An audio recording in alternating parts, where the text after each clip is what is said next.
Welcome to Jackson Lewis's podcast, We Get Work. Focused solely on workplace issues, it is our job to help employers develop proactive strategies, strong policies, and business-oriented solutions to cultivate an engaged, stable, and inclusive workforce. Our podcast identifies issues that influence and impact the workplace and its continuing evolution, and helps answer the question on every employer's mind: how will my business be impacted? With leaps in innovation and an uncertain economy, employers are taking steps to right-size their organizations. Life sciences companies similarly must contend with the need for workforce reductions amid economic shifts. On this episode of We Get Work, we discuss the relevance to life sciences companies of adverse impact analysis and reductions in force, the implications of not acting on the analysis, and how to determine the level of risk associated with a RIF. Our hosts today are Peggy Strange, a Hartford office principal and co-leader of the firm's Life Sciences Group, and Matt Camardella, a member of the Life Sciences Group and principal in the Long Island office. Peggy believes that proactive innovation and support are the keys to a successful client relationship in a dynamic and ever-changing workplace. She looks for ways employers can achieve the same goals as their employees. Matt assists employers with analyzing reductions in force for adverse impact and assessing the applicability of federal affirmative action laws in the context of mergers and acquisitions. Peggy and Matt, the question on everyone's mind today is, what is an adverse impact analysis and how does that impact my business? I'm here today with Matt Camardella, my friend and colleague, who is the person to go to for the tips and trends in using adverse impact analysis for decision making. So, Matt, you practice in the area of adverse impact analysis, which is way beyond my capability. You're a go-to for me and for a lot of our clients. And tell me, a client calls and they say, look, we have to do a reduction in force. And in my last job, we did this adverse impact analysis. Anyways, my boss wants to know, what is this and should we do one? How do you respond? Sure. So, look, basically, an adverse impact analysis is just a comparison of selection rates between two different groups, right? In the employment context, the equal employment opportunity context, it's men and women, members of different racial groups, older workers and younger workers, et cetera. But all things being equal, given enough observations, we would expect to see those selection rates to basically balance out between any two groups, right? Whether it's hiring rates, whether it's promotion rates, whether it's termination rates. So what the adverse impact analysis tells us is if those selection rates are close to what we would expect, or whether they are so far apart that we would not expect such a large divergence to occur by chance. So the analysis and the question about whether or not it should be done, yes, anytime you have enough employment decisions, if you want to ensure that those employment decisions are being administered in a non-discriminatory and fair and equitable way, yes, you want to do this type of adverse impact analysis and evaluate your procedures. So, yeah, there's technical reasons and there's general good practices. What, in your view, is the purpose of an adverse impact analysis? Like, what are you trying to accomplish in this process? Sure. Well, look, the technical purpose of the adverse impact analysis, as I described, is to see if there are meaningful differences in selection rates between two groups. But we can also use it to determine the level of risk associated with something like a reduction in force, right? So, Peggy, you're an employment lawyer. This is going to come as no surprise to you. But if a plaintiff's going to bring a claim, they're going to bring a claim of discrimination under one of two theories, right? First, we have our disparate treatment theory. This is a claim that the employer made an employment decision on the basis of an individual's protected characteristic, whether it be race, gender, disability status, whatever the case may be. In order to prevail under this theory of discrimination, it requires the complaining party, the plaintiff, to prove intent to discriminate against them on the basis of that protected characteristic, right? So that's what that would require. An employer can, of course, defend against such a claim by providing a legitimate non-discriminatory reason for the employment decision. So that's disparate treatment. But there's a second theory of discrimination under which a claim can be brought, and that's the disparate impact theory. Under this theory, the claim is that there is a facially neutral selection procedure that has the effect of impacting one group more severely than another, right? So, Peggy, think for a moment about something like a pre-employment test that involves evaluating a applicant's strength. That test, in all likelihood, over time would screen out a higher percentage of women than men, right? Because as a general rule, men are bigger and stronger. Not always the case. I wouldn't want to arm wrestle you, but generally speaking, that's what we would observe. So while the test itself has nothing to do with gender, it's not a gender test. The result of using that test certainly could be a disparate impact against women. But that's not the end of the inquiry. Somebody might be able to plead that case, right? They might be able to point to the selection procedure and demonstrate that it has a disparate impact. But the employer then can defend against such a claim by demonstrating that the selection procedure is job related, consistent with business necessity, and that it's been applied in a consistent manner. So evidence of highly improbable differences in selection rates, or what we call statistically significant adverse impact, can support either one of these types of claims. And that's important to understand. So first, statistics can be used to demonstrate that there was a pattern and practice of discrimination against a certain group by an employer, right? Typically, this type of statistical evidence would need to be accompanied by some other evidence demonstrating that this was the employer's standard operating procedure. In other words, be able to prove intent. Statistics generally on their own are not going to be sufficient to prove disparate treatment. However, these statistics can also be used to bolster a claim of disparate impact, right? And show the disparity in selection rates, thus kicking the burden of proof over to the employer to demonstrate that the selection process was job related and consistent with business necessity, as well as consistently applied. So by subjecting the company's selection decisions in a reduction in force to an adverse impact analysis, the employer really has the ability to assess the likelihood and strength of an initial claim that might be brought by a party who claims to be impacted by that procedure itself. So it's very helpful to have, hopefully. And what is the best time? In my scenario, somebody comes to you and says, I want an adverse impact analysis done. When during this reduction in force process should they consider that? At the beginning, at the end? Yesterday. No, the sooner the better, Peggy. So as I mentioned, the whole point of conducting the analysis is to assess risk, right? By performing the analysis, as soon as you get some preliminary decisions, and in advance of notifying employees that they're going to be let go, allows the employer to review its selection procedures, review the selection decisions while there's still time to effectuate change, right? If you're too far downstream, you don't have the ability to change course, in which case, why did you do the analysis, right? And why would I do the analysis if everybody can see it? Is there any way to keep it confidential? Can we just stamp it confidential and then so be it?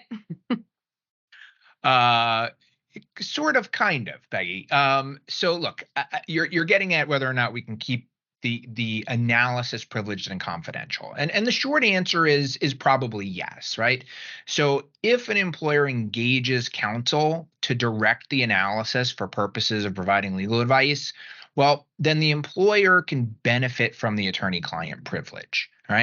And with that privilege, the company can avoid being forced to turn over the analysis results in litigation, and avoiding, that smoking gun evidence, so to speak, that a plaintiff is always looking for, especially if the employer knew about an issue and didn't address it. Now, any discussion of privilege would be incomplete unless we threw in a caveat, right? Which is no privilege is absolute. A judge can certainly decide that something is not going to be privileged if the equities of the case mandate that something be turned over. But an employer can help bolster its argument for privilege by taking some simple steps, right? So ensuring, to your point, that all communications, all documentation is stamped with some sort of attorney-client privilege language or prepared at the direction of counsel language, something which shows the intent that these documents are meant to be confidential and privileged. The employer also should take steps to restrict access to the analysis to those who have an absolute need to know. This way, you're not unknowingly waiving the privilege by sharing it in too broad a circle. Perfect. So now you're ready to run your adverse impact analysis. What type of information are you going to need to run this analysis? Yeah, it's actually a surprisingly short list of things that you need, but we do need several data points. So the starting point is a baseline, right? That's a list of all of the employees in the workforce who could have been selected, right? Don't include individuals who were never under consideration, right? It's just those individuals who could have been selected for the layoff. For that population, we then need certain additional pieces of information. We need demographic information, right? So we need their race and ethnicity, we need their gender, we need their age or their date of birth. In addition, we need to know who was selected, who wasn't, and as we'll talk about in a bit, decisional units, right? What decisional units do these folks fall into? Now, couple things to note here, Peggy, because there are a couple issues that pretty regularly trip up clients. First, missing demographic information, right? While most employers have date of birth for all of their employees, it's fairly common to come across situations where an employer is missing some race or ethnicity data or some gender data, because as we know, self-identification is voluntary when it comes to this information. So there are times when an employee will elect not to provide it. Now, those companies who are familiar with the EON reports know that they need complete race and ethnic and gender data in order to report to the government every year. So how do you bridge that gap? Right? So in that situation, the employer really should be hazarding an educated guess, believe it or not, right? So a couple different ways to address that, right? One is through visual observation. One is through reviewing employment records that you have for other purposes. And as sort of a backup, at least on the gender side, oftentimes you can discern gender from the name, although not always. Look, at the end of the day, there may be still some pockets where we are missing information. In those situations, what we do is we just remove them from the analysis at issue. So if we're missing the race information for a given employee, that person would be excluded from the race analysis that we do. Perfect. So you mentioned decisional unit. What is a decisional unit and how does that affect the adverse impact analysis? So, Peggy, this is one of the most tricky issues for employers. They don't always get it right. And that's because your decisional unit for adverse impact purposes can vary and sometimes can differ from the lists of employees that might go on exhibits to releases in these reduction in force situations. But at its core, at its essence, the decisional unit represents the most discrete group of employees that the employer looked at together for purposes of deciding who stays and who goes. Right? The decisional unit typically aligns with an individual decision maker in that way. So, for example, we may see a reduction in force that's targeted administrative support departments in an organization, such as, let's say, accounts receivable, accounts payable, and customer service. Each of those departments has its own manager, and that manager was tasked with trimming 10% of his or her payroll costs in his or her department. So those managers then looked at their respective departments, selected those employees for a layoff to meet that goal. So in those circumstances, right, each of those departments represent a discrete and separate decisional unit. So we would definitely run an analysis on each of them. However, over and above those discrete decisional units, we're likely also to roll up all three of those departments into an aggregated sort of analysis, call it administrative support departments, and look at them to in whole and in totality to see if any trends are emerging, right? It doesn't change the fundamental decisional unit, but it really is important for an employer to see from a higher level view whether or not any trends are emerging. Remember, you know, while the analysis itself may not be discoverable in litigation because of the privilege, the underlying data is always going to be discoverable. And one thing we know about plaintiffs' attorneys is they're going to use the data in any way, shape, or form that advances their cause. So it's always good. It's always, beneficial to perform any different types of analyses, all the different cuts that would allow you to get a perspective of what a plaintiff's attorney would say. So let's say a client tells you, look, we'll do this adverse impact analysis and make me look kind of cool. My boss likes it, but we don't have enough time. We've got our decision making, our selection criteria. It's all done. So thank you for the adverse impact analysis, but we're probably not going to be making any changes to the selection decision, regardless of what you find in that analysis. That's a tough one, Peggy. Look, as a general rule, we're not big fans of undertaking adverse impact analysis if you're not even going to consider the results, right? So we would generally advise against that because, look, what would be worse than in litigation, through discovery, it becomes revealed that the analysis was done and completely ignored, right? That's not a good look for the employer. However, in all candor, there are some companies who just it's on their checklist to perform the analysis. They want to know what it says, even if they're not going to do anything about it. And so sometimes we'll do it just so they have a sense of what the numbers look like. All right. So, Matt, sometimes employers will have a reduction in force that's being done in stages over a certain period of time. What problems develop when you make rolling decisions over time? Can we still do this adverse impact analysis? We can, but it certainly does complicate the analysis a bit, right? Because the review of individual employees is occurring multiple times over discrete periods, you have to tweak your analysis to account for that. But there are statistical techniques that we can deploy, and our statisticians, for example, will do them, that will basically aggregate the probability of being selected when you are looked at multiple times over that rolling period. So short answer is yes, you can control for that. Is there any chance that a reduction in force is simply too small for analysis? Too small for statistical analysis, absolutely. Remember, the adverse impact analysis is designed to identify trends, right, rather than individual discriminatory employment decisions. So in order to identify trends, you need a fair amount of data. Most statisticians will tell you, get me as much data as you possibly can. So they'll tell me they generally want at least 30 or more observations, meaning selections, to get a robust analysis. But certainly we can do it down to 10 or some cases even smaller than that. And look, while a RIF that only involves a handful of decisions won't necessarily allow you to perform trend analysis, it doesn't mean that you can't do observational analysis. So, for example, if a RIF only chose 5 people and all 5 of those folks are 60 or older, right, you probably want to take a closer look.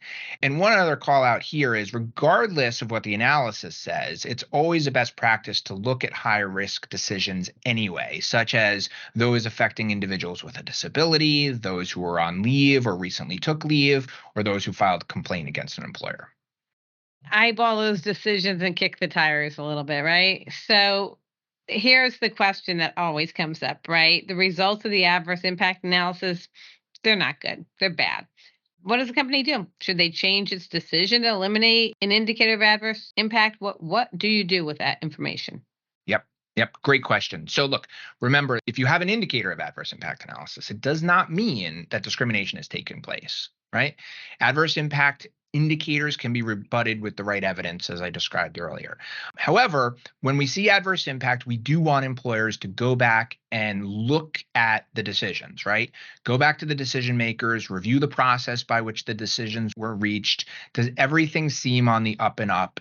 And if so, is it well documented, right? Can we produce evidence if we need to? If not, maybe the decisions need to be revisited. But look, we get this question all the time. A client says, hey, I see adverse impact here. How many decisions do we have to change to fix this? And that's the wrong way to look at it, right? We only recommend changing selection decisions if, after doing that review that I described, we find that we didn't seem to adhere to our process, or there's a lack of documentation, or something just doesn't add up, right? To make changes purely based on the statistics will subject you to double jeopardy, right? One, you undermine the whole process by which you were making selections. So if somebody claims that they were discriminated against on the basis of their protected characteristic, well, you know what? You're going to undermine your business rationale for what you've done. And on the other hand, if you've changed decisions, somebody's going to say, hey, you know what? I wasn't even part of that impacted group, but I got negatively impacted because I got added to the list when you saw the results of those analyses. So long story short, don't change decisions based purely on the statistical analysis. So Matt, you and I spend a lot of our time in the life science world. And what are some of those unique issues that life science clients see? Well, one issue that I see arise pretty frequently, actually, I'm dealing with this issue right now, and it involves, oftentimes, life science clients who, I don't know, let's say, for example, it's a pharma company and they are reallocating sales and marketing resources from one drug to another, right? One is sort of being faded out, one is being ramped up. Oftentimes in those circumstances, what we see is that the employer will select folks for elimination, but then reemploy them or redeploy them to roles supporting the new drug, right? But not everyone, right? And if you think about that, that involves two discrete selection decisions: the selection decision to terminate, and then the selection decision to retain from that group of folks who were originally selected for elimination. We can analyze both of those selection decisions, both the negative and the positive. So that's a unique issue that we see arise pretty commonly in the life sciences space. Well, Matt, thank you very much. This is fascinating, and certainly analysis, statistics, they can tell us a lot. So thank you so much for your time. My pleasure. Thank you for joining us on We Get Work. Please tune into our next program, where we will continue to tell you not only what's legal, but what is effective. We Get Work is available to stream and subscribe on Apple Podcasts, Google Podcasts, Libsyn, Pandora, SoundCloud, Spotify, Stitcher, and YouTube. For more information on today's topic, our presenters, and other Jackson Lewis resources, visit jacksonlewis.com. As a reminder, this material is provided for informational purposes only. It is not intended to constitute legal advice, nor does it create a client-lawyer relationship between Jackson Lewis and any recipient.